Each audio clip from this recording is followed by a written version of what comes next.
Halo guys, kembali lagi dengan saya tentunya di OND Channel ya. Terima kasih buat kalian semua yang telah subscribe dan mengikuti terus updatean video terbaru dari channelku ini ya. Kali ini saya akan menceritakan sebuah kisah yang sudah lama ya guys. Ini tentunya terjadi waktu masih kami kecil ya. Tentu saya waktu aku kecil itu guys ya. Ini udah sekitar 10 tahunan lebih lah itu kisahnya itu. Dan sebelum memasuki kisahnya ya guys, alangkah baiknya kalian tekan tombol like, subscribe, dan share ke teman-teman kalian supaya saya bisa memberikan video yang terbaru dan cerita-cerita yang terbaru dan bisa memberikan updatean yang terbaik buat kalian semua ya. Yang pertama ini guys, ini kisah dari temanku ya waktu kecil itu. Dan ini kisahnya itu waktu dia mau ziarah kubur ke makamnya bapaknya kah atau ke makamnya orang tuanya itu. Waktu kecil kan, waktu umur itu waktu TK kalau tidak salah itu. Ya dia dibawalah sama ibunya ke kuburan dulu. Ya jaraknya sih lumayan jauh ya guys. Itu mungkin kalau nggak salah jalan kaki waktu dulu itu, kalau tempuh jalan kaki sekitar 20 menitan sampai itu ke tempat kuburannya itu. Nah waktu di perjalanan itu biasa-biasa guys, ya seperti biasa lah, kan lewatnya jalan raya ke situ lewatnya itu. Nah setelah memasuki ke area pemakamannya itu atau ke area kuburannya itu, di situ kata temanku itu guys, waktu sama ibunya itu, dia itu melihat sosok perempuan guys. Perempuan duduk di pohon Kamboja itu menurut saya. Waktu dulu itu Kamboja di situ. Nah, waktu kata temanku itu perempuan itu duduk di situ. Terus ini loh, payudaranya itu panjang, guys. Panjang sampai ke bawah itu. Yaitu kalau di tempatku itu namanya wewe gombel itu. Itu kerjaannya suka nyulik anak-anak itu, guys. Dan itu temanku melihat langsung itu, guys, perempuan itu, dan dia tuh nangis itu. Nangis pokoknya ngajak pulang terus itu. Dan ibunya kan ya mungkin jengkel juga sih ya, udah sampai situ malah ngajak pulang itu. Tapi ya kalau dipaksa ziarah nanti ya anaknya malah tambah rewel kan. Akhirnya ibunya memilih untuk pulang itu guys, dan nggak sempet ke pemakamannya bapaknya kah atau suaminya itu kalau salah itu waktu dulu itu. Nah, terus yang selanjutnya ini kisah dariku ya guys ya. Ini terjadi waktu itu? Udah agak lama sih ini kisahnya ya. Ini pas aku masih kecil juga ya guys ya ini. Itu waktu main di sawah itu guys. Itu waktu main di sawah itu kan, waktu kecil kan kita kan suka main layang-layang itu guys. Nah itu kan pasti kalau kita main kan pasti sampai lupa waktu itu. Biasanya kalau waktu zamanku kecil itu guys ya, itu main layangan tuh pasti selesainya waktu azan maghrib tuh pasti pulang itu. Nah itu waktu itu kejadiannya sebelum azan maghrib tuh guys. Itu di sawah itu kan, waktu sama teman-teman kan itu main layangan itu kan, lagi seru-serunya itu. Itu ada di pohon besar guys, itu pohon besar banget pohonnya. Nah di situ tuh ada kayak bayangan hitam besar banget guys. Dan itu bayangannya sangat besar ya, itu hitam itu warnanya. Dan itu waktu pertama lihat itu temanku melihat tuh katanya, ada apa itu kok besar banget itu hitam-hitam di pohon itu katanya. Kan pertama kan kita belum kelihatan itu kan. Nah, terus waktu sekitar 10 menitan setelah temanku lihat itu, ya kita coba ngeliat ke yang ditunjuk sama temanku tuh guys. Ya pas kita lihat itu ternyata ada bayangannya guys, besar banget itu, matanya tuh merah itu. Ya kalau disebut itu paling hantu genderuwo, gede banget ya, satu pohon itu besarnya itu bayangannya itu. Ya kita ya lari guys, dan itu nggak sempet itu, kalau bahasa Jawanya itu ngukel bola atau nurunin layangannya dulu itu, udah dilempar itu guys, dilempar aja udah itu komplong buat benangnya itu dilempar aja guys. Ya namanya takut itu waktu mau maghrib itu guys. Nah akhirnya keesokan harinya dicek lagi ke situ kan, ya kita ambil lagi tuh benangnya itu, dan kita nggak ke situ lagi karena soalnya takutnya kalau kita ke situ nanti malah hilang, diculik sama itu guys, genderuwo itu. Dan itu katanya dulu tuh sering terjadi di situ, ada yang diculik kayak gitu guys, barang-barang kayak gitu itu. Dan kita ya percaya nggak percaya, soalnya memang bener adanya itu guys. Dan itu real ya, itu real beneran itu.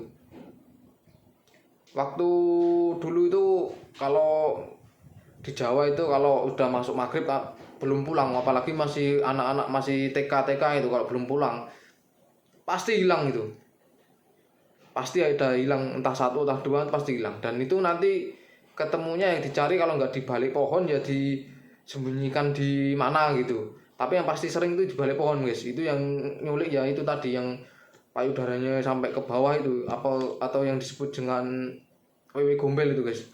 Itu memang kerjaannya memang suka nyulik anak-anak itu. Banyak sih orang yang nggak percaya guys, soalnya kan orang itu kan belum pernah ngalamin atau belum pernah ngeliat itu loh. Jadi dia bilang ini nggak mungkin, ini nggak, aku nggak percaya ya. Itu kalau nggak percaya ya terserah lah nggak percaya, soalnya ya saya percaya, soalnya pernah ada gitu loh, pernah ada yang ngalamin kayak gitu guys gitu loh. Dan itu ya kami waktu kecil ya takut itu, pokoknya sebelum maghrib jam 5 kan itu udah pulang habis main sepak bola itu pulang. Terus yang selanjutnya ini dari temanku juga ya guys, ini waktu kerja waktu kerja kan, kerja di suatu tempat itu.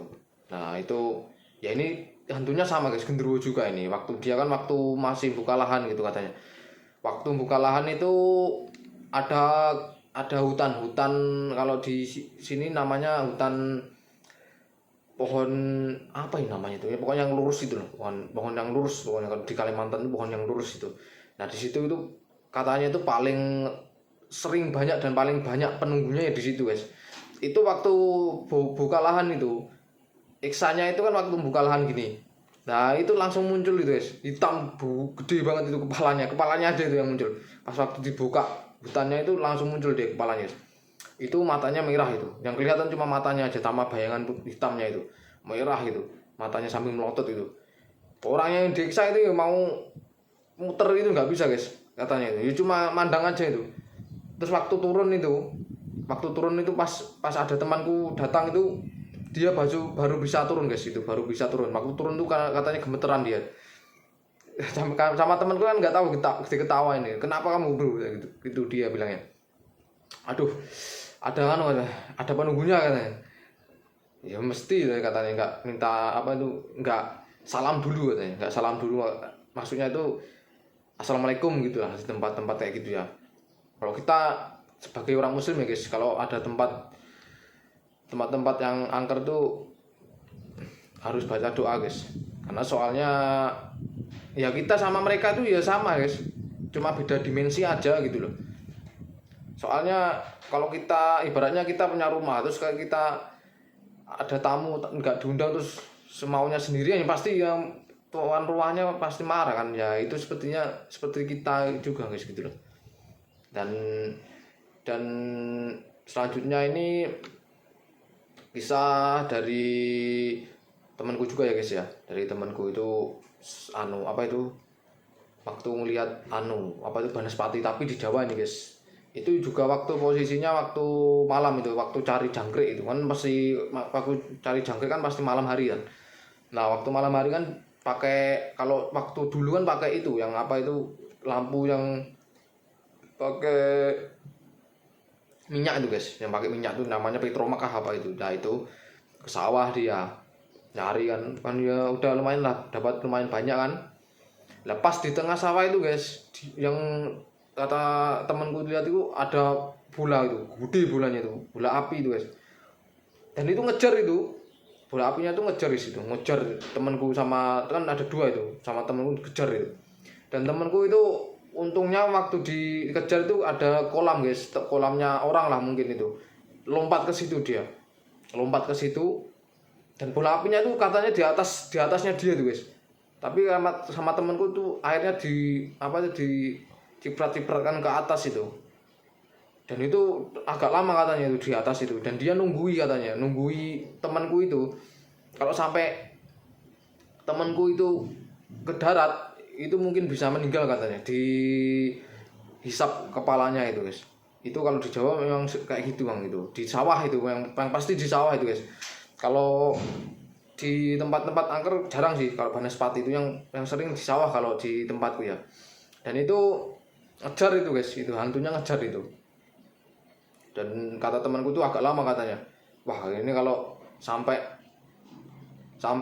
lompat ke darat ya nggak tahu sudah katanya. Ya, untungnya dia masih nunggu di situ guys. Berarti masih bisa ngelempar-ngelemparkan air itu. Dan alhamdulillahnya ya itu hantunya itu akhirnya pergi guys. Ya perginya itu hilang gitu katanya, hilang gitu aja gitu katanya. Dan langsung pulang. Dan selanjutnya temanku tuh pulang guys, pulang ke rumah dan langsung apa tuh meriang katanya, kata dia. Dan itulah guys ya kisah dari saya. Dan nanti saya akan juga menceritakan beberapa kisah yang menarik juga ya guys. Dan terima kasih buat kalian ya sebelumnya yang sudah mensubscribe channelku dan sudah mendukung channelku, dan nantikan updatean video-video yang terbaru dari channelku ini ya guys. Oke, sekian.